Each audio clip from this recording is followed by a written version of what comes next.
Hi all, as you're watching, welcome to another Mental Health Mini for Mental Health Awareness Week. I am honoured and delighted to be joined by Norwich City right back and left back, depending on wherever he's asked to play, Jack Stacey. Jack, welcome. Hiya, thank you very much for having me. No, not a problem. As always with these, we kind of want to talk to people, find out about their experiences with mental health, what's affected them over their careers or over their life, and get advice from them and see how they cope. And hopefully, as a result, help someone that either has been through the same thing or knows someone going through it.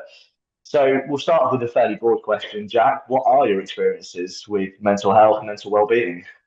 Yeah, I think like everybody, I had lots of highs and lows, especially in football. I think I've thankfully, never been as low as some of the people I've played with, but I've also had experience with the teammates that have told me stories and have been going through things whilst I've been playing with them.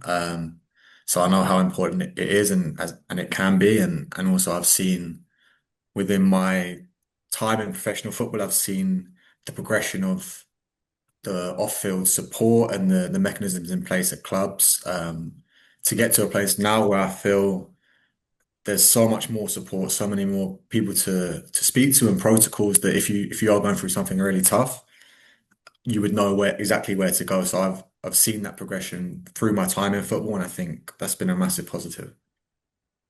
And you're right to say that things have improved so much, and especially with Norwich as a club, we know from the stuff they put out in public, and also I've spoken to people behind the scenes. There's a lot of support there for you, and a lot of understanding as well.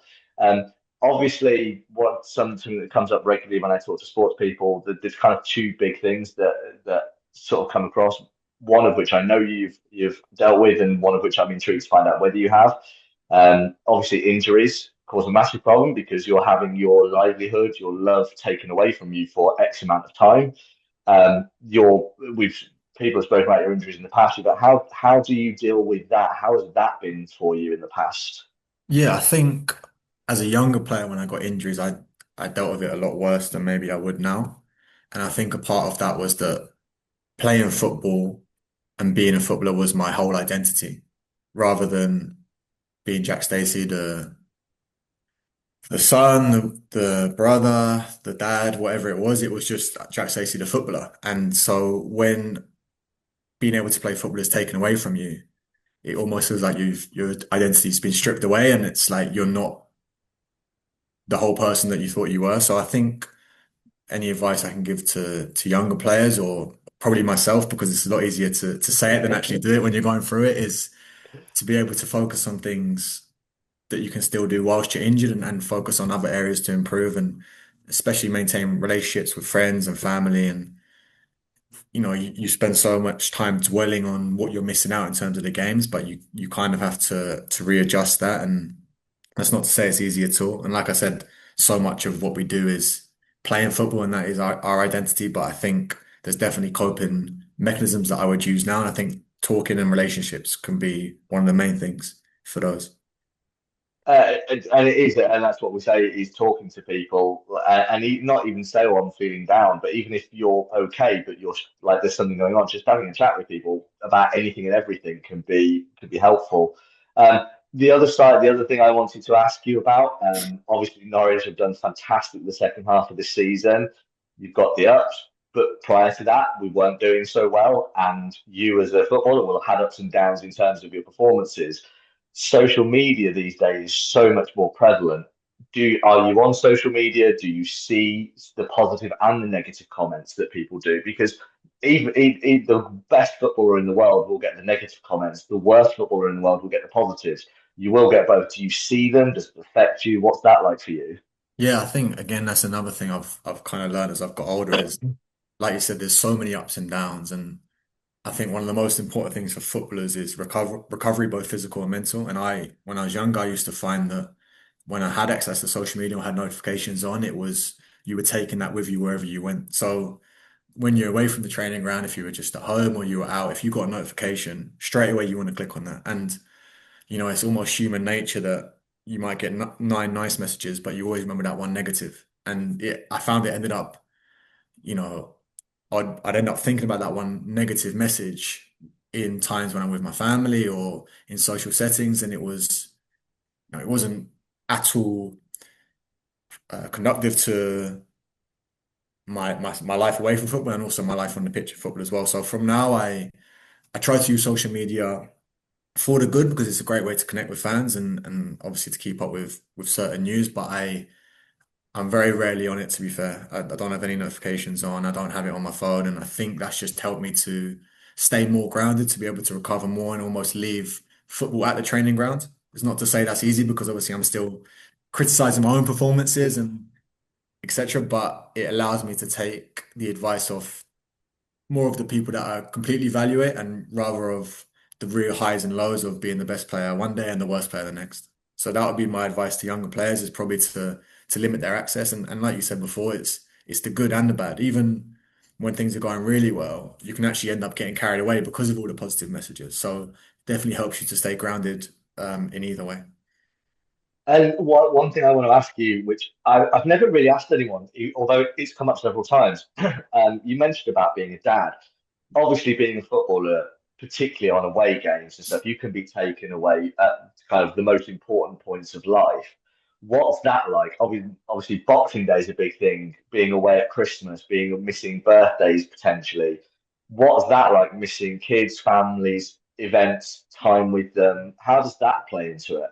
Yeah, I think I've got a 9 month old, so I haven't gone through as many of the anniversaries as such, and obviously there'll be times when he's older that he'll probably remember more of it. But already it's difficult to leave him for a couple of days, and obviously you accept it's part of the job. But I think as a part of that, you need a really good partner and a support network that allows us to be able to go and do the job the way we are.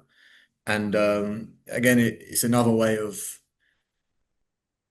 taking yourself away from football when you're away from the training ground. And when I get home, and no matter what happened that day in the game or in training, I still have to go home and change nappies. So it definitely brings you back down to earth a little bit. And again, it's a nice way to almost expand your identity of instead of Jack Stacey the footballer, now the dad as well, and you're able to really go home and switch off and focus more on that. One of the things that struck me when I spoke to someone else, like it wasn't on a video, on an interview, it was to someone else, and they were a younger footballer, and the kind of what comes from you a little bit in the opposite sense is that you almost sound like you occasionally look forward to that downtime of just being, I don't know how to use the word, but normal, like not this professional footballer, but actually just this normal guy sat at home with his kid and his family, enjoying the life that you have, but also appreciating the downside, the downtime, sorry, of that as well. And younger footballers seem to want the highs more than that, and it's interesting to see that how that grows throughout someone's career. Yeah, and I think I've realized actually it's more conducive to my footballing career to be able to switch off because when I was younger, I would take it home with me all the time and it's all I would think about and worry. And it's not that I love football or care about football any less now, but actually, I feel like if I can completely switch off being away from the training grounds, then mentally that helps me a lot so that when I am here, I can be 100% and I don't feel that almost mental fatigue of being on all the time. I mean, I think that's wonderful to hear because I mean, I've obviously never been a professional footballer, but being so involved with what goes on behind the scenes and seeing so much, it is a tough life. So being able to have that enjoyment at the other end of it, I think it is really good for you. Um, how does kind of the future of a footballer, because obviously as a general career, a footballer is quite short in the grand scheme of careers. Do you ever think about looking ahead? Does that impact day to day how you think about things, or do you kind of just live for the moment, going, "This is what I'm doing at the moment"? Do you have that kind of backseat thinking as well? Yeah, it's definitely an interesting balance because you always want to keep football the main thing. And I've tried to do that throughout my whole career, and but I've also probably from a young age done things slightly differently. So even at under 18s level, I stayed on and did my A levels, and then I ended up completing a degree through the Open University my first few years as a professional. So I've always had half an eye on that.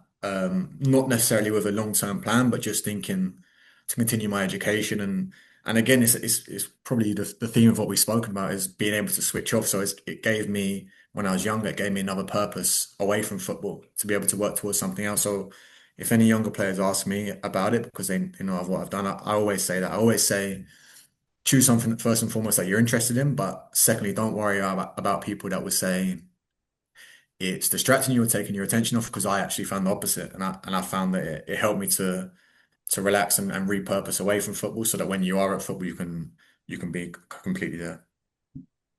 I think one of the things that struck me from this interview, and it's not that I had a perception one way or the other, but you seem to kind of really have an affinity and care for the younger players and actually think about them. It's really lovely to see that someone who has been through that journey is kind of passing on that and looking after those players as well, because that's something that we hear about younger players not always necessarily looked after when they're let go by teams. You hear some teams are very good and kind of keep in touch with them, and some teams we're told kind of just dismiss them. I actually don't know if that's true all of the time, but it's nice to see that someone is actually thinking about them and kind of giving that advice. What on a day-to-day basis do you do to cope with things like you say you're not particularly prevalent on social media these days? You have this grounded life that you have with your family. What do you do on a day-to-day basis? What helps you get through when things aren't necessarily going your way? Yeah, for me, I think routine is really important. I've always found that, and I would say when I was younger, I definitely went through some darker periods where it was like underperformance or injuries where that affected me mentally a lot. So it just went back to almost simplistic things of setting myself small goals or sticking to a routine. So I'll always go for a walk in the morning, walk my dog in the morning just to get outside, get that fresh air. I think that's a really good start to the day for me, and I've found that during the time when I was going through a darker time, and I've just kept that up ever since. Um, yeah, so I think that having little goals to work towards and also looking after myself physically seems to help as well. So I always found like when I was going for a darker time mentally, I would switch to really not eating well, not doing extras in the gym, and just the very basics. But I almost found that the more I take care of myself physically, that also benefited me mentally as well. Yeah, it's a common thing. It's a well-known fact that if you are looking after your physical health, not always, but it can have a massive positive effect on your mental health as well. And one thing I want to ask about briefly before we move on to the last question is you mentioned your support network. I mean, it obviously for this call, it's not important who that support network is, but how is important to have that support network, whether it's small or large for you? How like it sound you've mentioned it a couple of times now, so it does sound like it's quite important for you. Yeah, I think that's another thing. Like if I was going to give advice to anybody is to try and have that around you. And again, I can only talk about football from my experience, but you can get so caught up in the next game and the next game and the training. And sometimes that's when you get away from just seeing friends or speaking to friends or family or whoever it is, and having that constant communication. I think I've found that to be really helpful, and also just knowing that, these they want you to speak to them, friends and family. They want to know what you're going through and they want to be able to help. So I think that's really important as well. So, I suppose my final question, then you've kind of done this already throughout this interview, which I'm really really grateful for. Um, if you could give one piece of advice, whether someone watching you is a footballer or not, whether they're going through this or not, or they know someone, if you could give one piece of advice to someone who may be struggling or knows someone who's struggling, what would be, in your opinion, what you've been through, the best piece of advice you could give? Yeah, I'd probably, yeah, the ones we've spoken about. So the main one would be just to reach out and speak to somebody and, make sure you maintain those relationships with friends and family, because, they care about you so much more than sometimes you actually think, and they would rather that you reach out, and it's so much easier to go through something after communicating and with help from somebody else. And then I think just setting small goals every day and just completing a routine and looking after yourself physically on top of that, I think really helped me as well. I think two very very valuable answers, and again quite a common theme whenever I ask people is exercise is a big one, and reaching out and talking to people. As always, Jack, I like to keep you quick because not everyone wants to listen to me waffle on for half an hour. So I'm so grateful that you took the time to do this. Thank you for talking through. Thank you for the advice you've given, and I really really appreciate it. No, thank you. I really enjoyed it. Right. Thank you everyone for watching. As always, at the end of the video, you'll see some organisations that can help you, or just reach out to Canaries Trust or to the Community Sports Foundation. We all want to help. So if you're struggling or know anyone struggling, please reach out. We just want to help. Thank you very much. Take care.